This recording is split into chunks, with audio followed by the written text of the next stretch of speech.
qadrdonlar, mana bizlarga klientimiz golovka so'ragan ekan. Mana golovkani udoridan berdik. Mobosho firmaning golovkasidan. Bizlik Mobosho golovkasi mana 200 kubalik golovkani berdik. Keyin gilzasini berdik. Mana gilza mana shu firmaning gilzasidan berdik mana. Mana shunaqa gilzasidan. Sifati zo'r ekan. Mana ustaboni o'zi ham kelib aytayapti.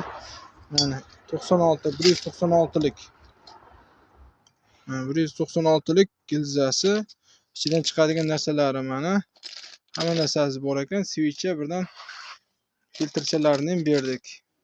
Ustabo qanday ekan? Gilzalar zo'rmi ekan? Mana golovkalarimiz taxlangan, uxlangan turibdi mana.